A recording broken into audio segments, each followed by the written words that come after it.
Plastic महासत्ता बनवणारे अर्ध्या अधिक आशिया खंडामध्ये आपलं राज्य प्रस्थापित करणारे धनगर पुत्र सम्राट अशोक या देशामध्ये स्वराज्य प्रस्थापित करणाऱ्या जागतिक कीर्तीच्या लोककल्याणकारी राज्यकर्त्या राष्ट्रमाता महाराणी अहिल्याबाई होळकर जगज्जेत्या इंग्रजांना आपल्या पायाशी लोळण घ्यायला लावणारे महाराजा यशवंतराव होळकर सोपनी तुम्ही म्हणले साहेब की मराठा समाजाचं आरक्षण मिळालं मुंबईत झालं, पण त्याच्या मागचे कारण जर आपण पाहिले साहेब 57-58 मोर्चे निघले, जागतिक कीर्तिमान स्थापन केला मराठा समाजानं, नाही मिळाला.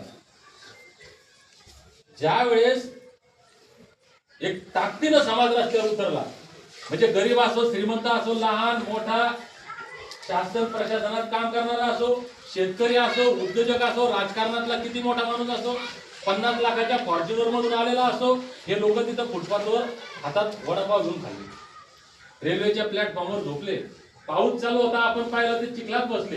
हा संघर्ष समाजानं केला आणि त्या संघर्षापुढे दबावं लागलं झुकावं लागलं त्यावेळेस जीआर काढावं लागलं. कधी झालं? समाजानं ताकदीनं संघर्ष केला. म्हणून आपल्यालाही जर मायबाबा आपल्याला जर खरंच आमच्या लेकरा बाळांचं कल्याण व्हावं असं वाटत असेल, आपली हयात गेली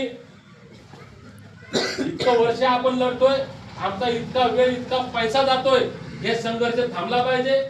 जो संघर्ष आम्ही केला आमच्या लेकरांच्या वाट्याला हा संघर्ष आला नाही पाहिजे, त्यांचं कल्याण झालं पाहिजे, त्यांच्या हातात सर्टिफिकेट आलं पाहिजे असं जर वाटत असेल तर ताकदीनं आम्हाला शेवटची लढाई म्हणून लढावं लागल. लहान मोठा गरीब श्रीमंत याचा भेद न करता मी कोणत्या पदावर काम करतो, माझ्याकडे किती पैसा आहे, मी किती मोठा आहे, हे सगळं बाजूला ठेवून एक सामान्य धनगर म्हणून हा लढा दीपक बोराडेचा नाही, हा लढा तुमचा आमचा नाही, हा लढा आमच्या लेकरा बाळांच्या भविष्याचा आहे, आमच्या लेकरा बाळांच्या कल्याणाचा आहे. म्हणून प्रत्येकानं तनमन धनानं या लढ्यामध्ये जर आपलं योगदान दिलं तर मी आजही खात्रीनं सांगतो तुमच्या मुदखेड नगरीमध्ये की हा आमच्या आयुष्यातला धनगर जमातीच्या इतिहासातला शेवटचा लढा असणार आहे, आमच्या लेकरा बाळांचं कल्याण होणार आहे. एक शेवटची विनंती करतो, मी म्हणलंय शेवटचा लढा आहे, शेवटचा लढा आहे, पण निकाल कधी लागेल आपल्या हातात नाही. आपल्या हातात लढणं आहे, आपल्या हातात प्रयत्न आहे. आणि ते म्हणतात प्रयत्न वाळूचे कण रगडतात तेलही गळे. नाही केलं, मी फक्त तिथं उपोषणाला बसलेलो होतो, हे माझ्या सोबतची टीम आहे यांनी काहीच नाही केलं, हे तिथं माझी काळजी घेत बसलेले होते. खऱ्या अर्थानं हा लढा समाजातल्या प्रत्येक माणसानं मनावर घेतला. ज्या पद्धतीने मी बोललो होतो की बांधवांनो माझ्यावर विश्वास ठेवा, धनगर जमातीच्या एसटी आरक्षण लढ्याच्या इतिहासातली शेवटची लढाई असते आणि समाजातल्या प्रत्येकानं हे ठरवलं की ही लढाई आमची आता शेवटची झाली पाहिजे. आणि ज्याला आपण समाज म्हणतो हे सर्वांनी हा लढा उभा केला, तो एक ऐतिहासिक लढा झाला.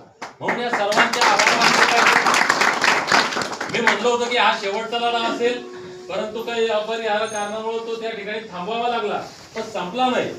या लढ्याची पुढची दिशा पुढचा टप्पा हा मुंबईच्या आझाद मैदानामध्ये होणार आहे आणि या आंदोलनामध्ये या लढ्यामध्ये आपण परत सामील व्हावं म्हणून तुमचे आभार मानायला तुमच्यामध्ये यावं, तुमच्यामध्ये या लढ्याची एक नवीन ऊर्जा नवीन आत्मविश्वास निर्माण करण्यासाठी यावं म्हणून राज्यभर फिरायचं हे नियोजित होतं. आपण तसं प्रत्येक जिल्ह्यातल्या सगळ्या लोकांना सांगितलंच आहे की तुम्ही तुमच्या लेवलला ठरवा. मी प्रोग्राम देऊन फायदा नाही. मी म्हणायचं मी नांदेडमध्ये येतो, आता आज म्हटलं मी येतो, हे मी ठरवलेलं आहे. धावपळ झाली सर्वांची.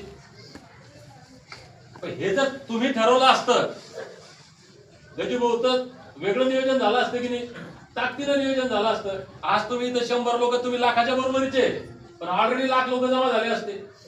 म्हणून माझा प्रयत्न होता की प्रत्येक जिल्ह्यात प्रत्येक तालुक्यात आपापल्या स्तरावर आपण लोकांनी ठरवावं